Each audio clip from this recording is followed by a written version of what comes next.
तर मे महिना हा मॅस्टरबेशनसाठी खूप स्पेशल आहे. का? सांगते. त्यामागची हिस्ट्री सुद्धा खूप इंटरेस्टिंग आहे. तर 1994 मध्ये यूएनच्या कॉन्फरन्समध्ये त्यावेळच्या अमेरिकेच्या जनरल सर्जन, बालरोग तज्ञ डॉक्टर जॉयसलिन एल्डर्स यांना पत्रकारांनी प्रश्न विचारला, की लहान मुलांसोबत मॅस्टरबेशन बद्दल कसं बोलायचं? म्हणजे हस्तमैथुनाबद्दल लहान मुलांशी कसं बोलायचं? आता या ज्या डॉक्टर जॉयसलिन एल्डर्स होत्या, त्यांचं लहान मुलांसाठी खूप काम होतं आणि त्या लैंगिक शिक्षणाबद्दल पण काम करायच्या.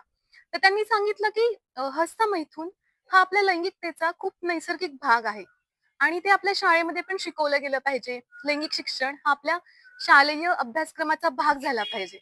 आता त्यांचं हे उत्तर 1994 मध्ये त्यावेळच्या अमेरिकन सरकारला बिलकुलच आवडलं नाही आणि त्या उत्तरावरून त्यांना राजीनामा द्यावा लागला.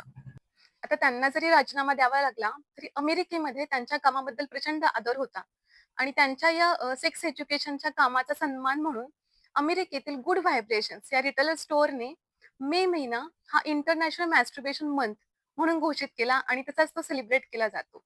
हो. आणि मॅस्टरबेशन ही काही फक्त पुरुषांची मक्तेदारी नाही, तर स्त्रियांच्या हस्तमैथुनाबद्दल सुद्धा आपल्याला माहित पाहिजे. त्यांच्या आनंदाबद्दल आपल्याला ज्ञान हवं.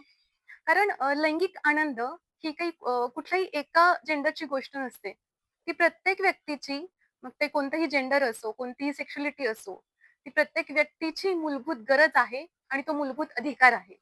तर या निमित्ताने आपण मॅस्टरबेशनबद्दल बोलूया. तुम्हाला काहीही शंका असेल, नक्की डीएम करा आणि हो, त्यासाठी सुख स्टेशनला फॉलो करा, व्हिडिओ शेअर करा, सेव्ह करा, मित्र पाठवा. चहा संपला. बंद करते व्हिडिओ.